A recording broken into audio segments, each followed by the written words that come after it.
Hi guys, my name is Winston Thomas and today we'll be visiting some of the most iconic cafes in Cape Town, South Africa. We are in Sea Point in Cape Town, right outside Coco Safar. Coco Safar is a multifaceted coffee space. They've got a roastery, a cafe, a bakery, and this is something that's extremely unique for Cape Town.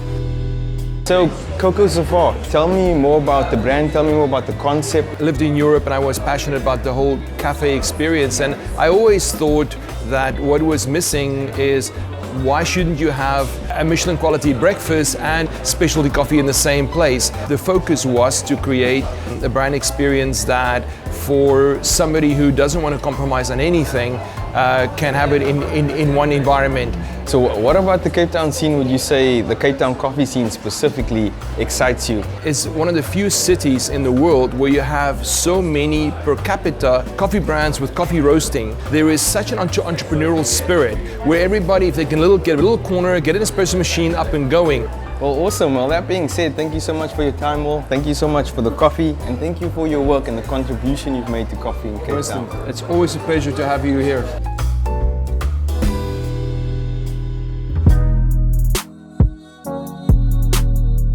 Okay, Kanyiso from Being There, Cape Town. Tell me more about Being There. The concept of being there is to source our coffee directly with the farmers and knowing personal coffees, and also using fair trade coffees and single origin coffees. So we are so proud of with the first roastery in Cape Town to do fair trade coffees. Yes. Yeah, I like how you guys convey that as well, because on the walls we can see pictures of farmers, and it's not just pictures that you got from your import, it's pictures that Being There physically took when you were there. What about Cape Town coffee culture excites you the most? So there's so many places that you can go and have a cup of coffee, but the main thing for me is for people to experience different coffees. And yeah, it's your own judge. We don't judge anyone's coffees. Yeah, it's so exciting to have a different coffee roasters in Western Cape. Okay, Chris from Tribe Coffee. Where did Tribe come from your perspective? Tribe is a very, inclusive company. It's not too specific, so you get guys out there that focus on a very specific role or direction that they go, and they do that really well. Tribe's a bit of an eclectic mix, I guess, which I guess is also kind of a country that we're in. There's a mix of all kinds of peoples, and I think Tribe represents that very well. We are a tribe of coffee lovers, and I think that's what we attract here. And, What kind of role do you think Tribe plays in the coffee community in Cape Town, but more specifically in Woodstock as well? We're an easy entry point for people. I think we're approachable. I think people appreciate that. They don't feel intimidated. As your knowledge grows, as your interest grows in coffee, you can become intimidating to people that aren't at that level. And so I think it's important for us to always have open door and understand that people are wanting to come and learn, and you're trying to pull them up to your level of knowledge, not intimidate them with your knowledge. So I think that's something that Tribe does quite well. I think that's what we stand for. What about coffee in Cape Town excites you? Cape Town, I think, we're too humble. We'll always look overseas and go like, oh, those guys are doing such great things, we'll never get to that point. But what makes Cape Town so unique in our coffee scene, it's difficult actually to find a bad cup of coffee in Cape Town, right? Whereas if you go to big cities, there's fantastic space, so you go there, and then you'll have to travel half an hour to find the next one. That's fantastic. And between there is just a barren desert. You know, I see it because we get a lot of internationals coming here, and you can just see their minds blown, because they're just going like, well, when am I going to have a bad experience? Because it's just from one good experience to the next. And I think that's unique, and no one talks about it.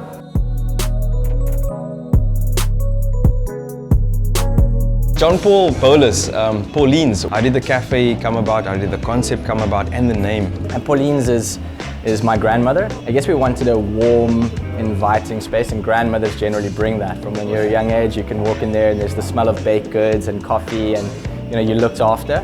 My grandmother was very much that space, and I wanted a warm name, a warm environment, and that's why the space is cozy, it's tight, the textures are tactile.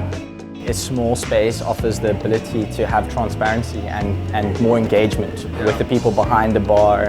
And we've always felt that the bigger the space gets, the more room to hide things away, which we didn't really want that at all. And the guest feels much as part of the experience as we do from behind the bar. So I guess it's opening up what coffee is from behind the scenes. We want to be grounded, we want you to feel grounded in the environment and still experience high quality specialty coffee. Renato, Yeah. Espresso Lab. You guys have been around for 11 years. Yeah, 11, now, yeah. right? Basically beginning of specialty coffee in Cape Town. I think we were probably the second retail specialty coffee bar in Cape Town. Obviously first was Origin, they set the tone per se. And then we followed them, I think it was 2 years after that. The way you guys approach coffee, the way you roast your coffee and the way you serve it is very different to what most people are doing in Cape Town. Espresso Lab came about just organically. We just wanted to have a clean aesthetic, and we bought the cheapest products that we could probably afford at the time, which was white, clean, sterile tiles, and then just built a shop around that. And then we added those elementary terms into our menu, into our beakers, our presentation, without it being too labby. But if you can imagine, 11 years ago, it was all Hessian bags and browns and dark tones, and this was kind of like a very sort of like clinical place. But that's the way we wanted the coffee to represent itself, not only in its environment, but also in the taste. Have a clean coffee, a coffee that didn't have those bitter, roasty flavors. So the space not only translated to what we wanted the coffee to taste like. What does the future hold for Espresso Lab? Right now, it's just focusing on this store and injecting our money into buying good quality coffee.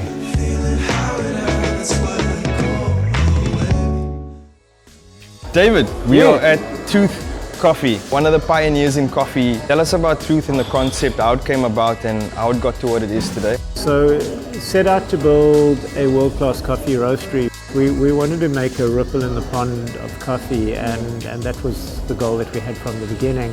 And using all the elements, the coffee, the procurement, the environment, everything is part of that journey, because I've always said it in coffee, we don't sell caffeine, it's not the drug we sell. The drug we sell is dopamine, and dopamine's from that experience, that thrill of discovering something that's worth it.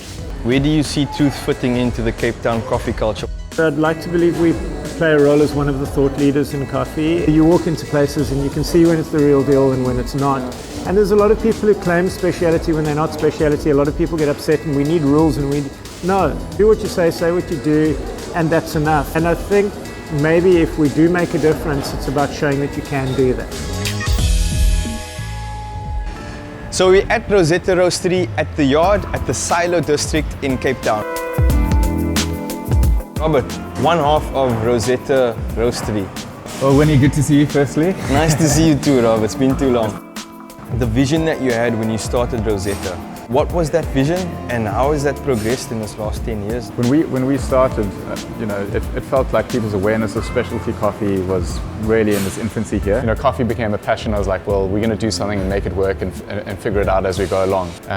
We're intrigued by this kind of world of specialty and seeing coffee as not this kind of generic product. Definitely for us it was, well, let's learn about coffee and try and start a business as we go. As we started to learn about coffee, we realized that one of the biggest challenges was people just not having any exposure to kind of the words and lingo that explain coffee. They certainly didn't know what coffees from various origins, what that meant. So we felt like, can we start to take specialty and put it into kind of accessible bite-sized chunks for people, and so that there can be a journey and a progression that people start to learn what coffee is about and that it's not this generic thing. And another big focus for us was to really not compromise on specialty. So I'm sitting outside Deluxe Coffee Works. We're going to be chatting to Grant, the operations manager. One of the pioneers of coffee and cultivated that coffee drinking culture in Cape Town, but it seems like within that coffee drinking culture, Deluxe has like this culture within itself, right? Am I right? And is that something that was intentional or did it just happen? Yeah, we have a very loyal following, which we're very, very grateful for. I think our big thing is just making sure our customers enjoy their coffee the way they like it. Okay. And you've been around here for a long time now. As Deluxe evolved, as Deluxe transitioned, or has Deluxe just stayed consistent from then to what it is now? I think product-wise, definitely we've stayed consistent, and I think that's been a big draw and a big retainer for our clientele. Yeah. Is our consistency. It's one of the things we hammer on because we know you got to make that same cup of coffee that that person wakes up to every day. I think we stay very true to our core principles, which is ensuring that people get the coffee that they know, that's a great cup of coffee, at a price that's reasonable.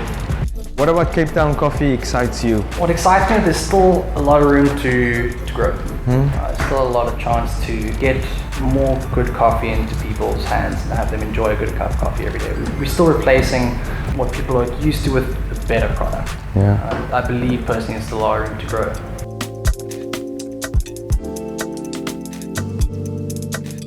Joel, Origin Coffee Roasting. So there's a lot in the name Origin, right?